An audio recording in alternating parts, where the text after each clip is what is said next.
এবছর আরাফাতের রোজা কবে রাখতে হবে, আরাফাতের রোজা রাখার ফজিলত কী?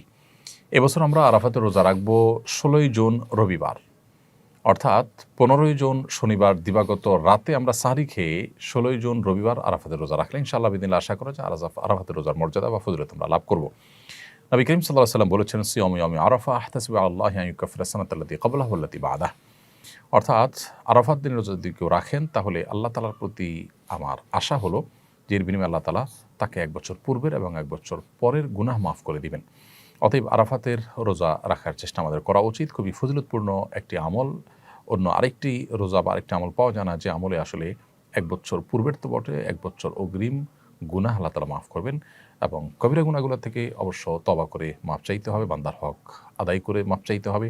আর সগীরা গুনাহ আল্লাহ তাআলা এই সমস্ত আমলের মাধ্যমে মাফ করে দেবেন ইনশাআল্লাহ তাআলা। অতএব আরাফাতের রোজা রাখা আমাদের প্রত্যেকটা মানুষের চেষ্টা করা দরকার।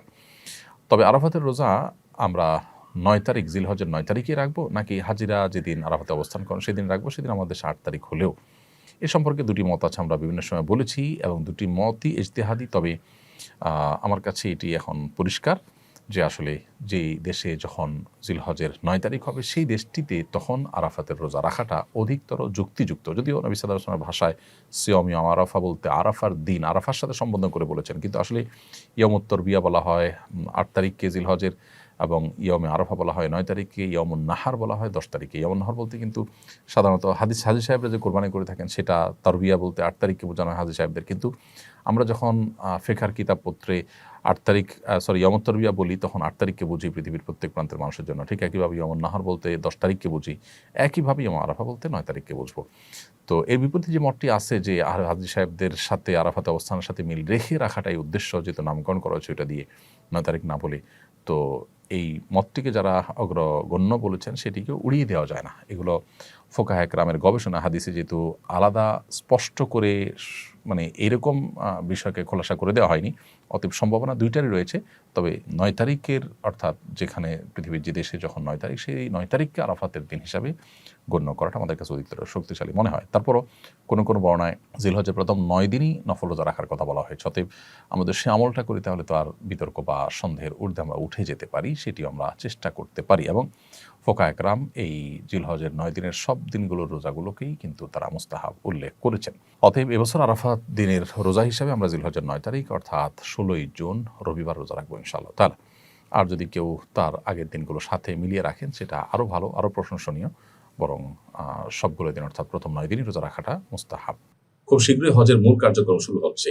হজের দিনগুলোতে হাজী সাহেবদের করণীয়গুলো এক নজরে একটু বলবেন। 8 তারিখে কিংবা 7 তারিখ সন্ধ্যায় মক্কা থেকে এহরামের কাপড় পরে, এহরামের কাপড় পরার আগে যথারীতি গোসল করে ফ্রেশ হয়ে এহরামের কাপড় পরে আমরা বাসে চড়ে মিনায় চলে যাবো। হাজী সাহেবগণ সবাইকে বাসে করে মিনায় নিয়ে যাওয়া হবে। মিনায় যখন আমাদেরকে নিয়ে যাওয়া হবে সেখানে 5 ওয়াক্ত নামাজ জামাতের সাথে আমরা মিনার তাঁবুতে পড়বো, আদায় করব এবং পুরো সময় জুড়ে আমরা আল্লাহ স্মরণ করব, আরাফাতের প্রস্তুতি নিব এবং পুরো দিন সেখানে আমরা অবস্থান করব। এর বাইরে বিশেষ কোনো আমল সেখানে নেই।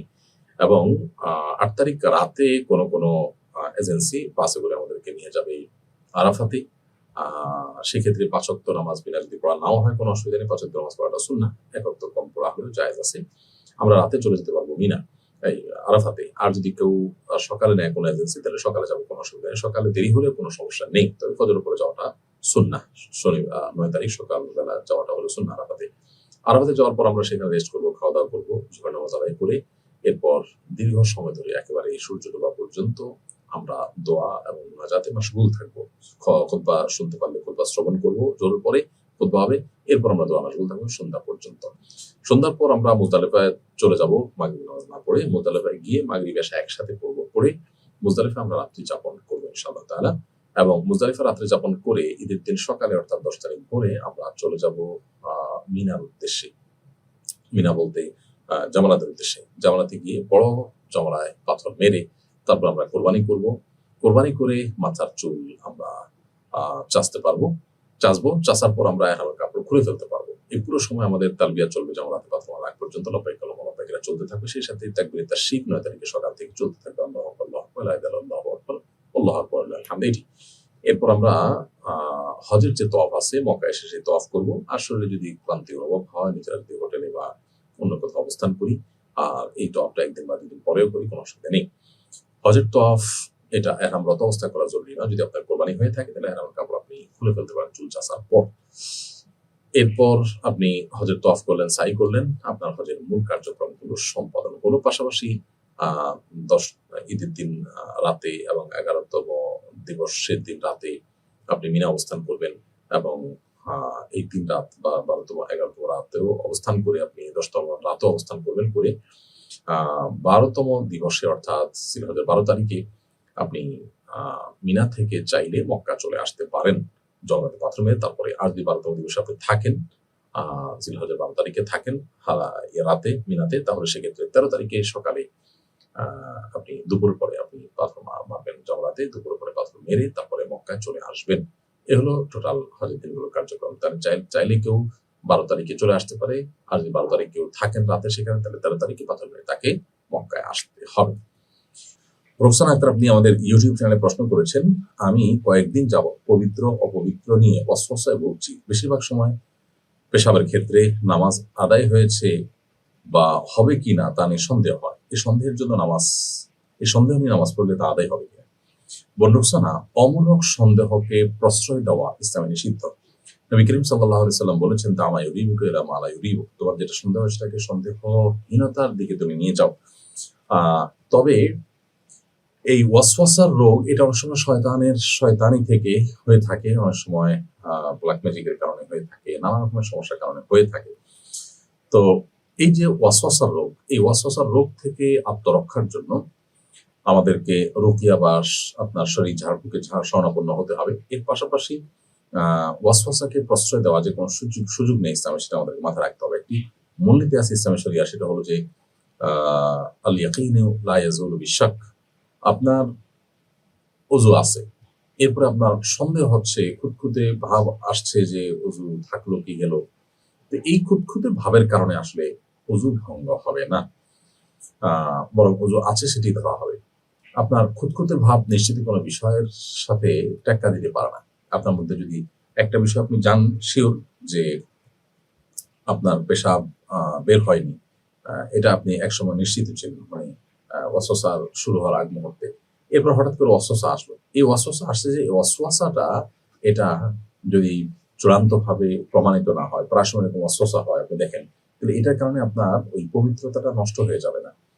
একজন মানুষ ওযু করেছে নিশ্চিত, এখন ওযু গেছে কি যায়নি এটা নিয়ে তার সন্দেহ হচ্ছে, এই সন্দেহের কারণে ওযু গিয়েছে এমনটি বলা যাবে না, বরং ওযু আছে সেটা ধরে রাখা হবে, কারণ নিশ্চিতটা এই খুঁতখুঁতে বা ওয়াসওয়াসা দ্বারা দূরীভূত হবে না। আরেকজন ওযু করেননি নিশ্চিত বা ওযু ভঙ্গ হয়েছে এটা তিনি নিশ্চিত জানেন, এর মধ্যে ওযু করছেন কিনা তার সন্দেহ হচ্ছে, তাহলে সন্দেহ যদি হয় শুধুমাত্র, তাহলে নিশ্চিত ছিল ওযু ভঙ্গ হওয়াটাকে চূড়ান্ত ধরা হবে। এই জন্য ওয়াসওয়াসাকে আসলে খুব বেশি আমল নেওয়ার সুযোগ নেই। আপনি রুকিয়া সাপোর্ট গ্রুপ আছে সোশ্যাল মিডিয়াগুলোতে, সেখানে ওয়াসওয়াসার রুকিয়া লিখে আপনি সার্চ দিতে পারেন। ইউটিউবে আছে সে সমস্ত রুকিয়ার অ্যাপগুলো নামাতে পারেন বা ভিডিওগুলো শুনতে পারেন। ইনশাআল্লাহ আশা করা যায় আপনি ওয়াসওয়াসা থেকে রক্ষা পাবেন। সেই সাথে আপনি কোনো সাইকিয়াট্রিস্টও দেখাতে পারেন। কাজী আশরাফুল ইসলাম, আপনি আমাদের ইউটিউব চ্যানেলে প্রশ্ন করেছেন, আমার বাসার সামনে আমার বাবার দাদার কবর রয়েছে। আমার বাবার ইচ্ছা সেখানে তাকে কবর দেওয়া, কিন্তু জায়গাটি একেবারে ঘরের বারান্দার কাছে, আমার করণীয় কি? প্রথম কথা হলো যে এক জায়গায় কিছু কবর আছে, সেখানে আরেকটা কবর তো দেওয়াই যেতে পারে। আর যদি শুধু একটা সিঙ্গেল কবর থাকে, তাহলে সেক্ষেত্রে সেখানে আরো একটা কবর দেওয়া, আরো অন্যান্য কবর দেওয়া, সেটা জায়েজ না শুধু, বরং উত্তম। কারণ কবরস্থান হওয়া উচিত সবার জন্য উন্মুক্ত। বিশেষ করে পারিবারিক কবরস্থানের যে ধারণা আমাদের সমাজে রয়েছে, এটি অনেক সময় অহংকার থেকে হয়ে থাকে। সেটি হলে আমাদের এখান থেকে সরে আসতে হবে, এবং এটি উচিত হবে না যে আমাদের পরিবারের কবরস্থান এটি, আমরা 2-4 জন মানুষ এখানে শুধু শায়িত হবো, বা অমুক ব্যক্তির কবর এখানে কেউ সাথে থাকবে না, এরকমটি করা উচিত নয়। নবী করিম সাল্লাল্লাহু আলাইহি ওয়াসাল্লামের কবর, আম্বিয়া আলাইহিস সালাম, তাদের কথা ভিন্ন। সাধারণত এভাবে নিজেদের কবরকে আলাদা করা জন্য মানুষের কবরস্থান থেকে, এটা অহংকার বশত সাধারণত হয়ে থাকে, এটা অনুচিত কাজ। আর এমনিতে যেটা আপনি বললেন যে আপনার বাপের দাদার কবর আছে, সেখানে আপনার বাবাও শায়িত হতে চান, যদি সেরকম হয় তো অবশ্যই সেটি জায়েজ আছে, করতে পারেন। আর আপনার ঘরের বারান্দার কাছাকাছি হওয়ার কারণে আপনি হয়তো অস্বস্তিতে ভুগছেন যে এতে আপনার ক্ষতি হতে পারে কিনা, এটা একেবারেই আমাদের ধারণা মাত্র, এটা ক্ষতির কোনো কারণ নেই। কবরস্থান পাশে থাকলে মানুষ মরে যায় না বা বিপদগ্রস্ত হয় না, বরং আপনি নিয়মিত আপনার বাবার কবর জিয়ারত করতে পারবেন, বাবার কবরে সালাম পেশ করতে পারবেন, এটা আপনার জন্য সৌভাগ্যের বিষয়। বিধায় এ ব্যাপারে আপনার হেজিটেশনটা দূর করে ফেলা উচিত।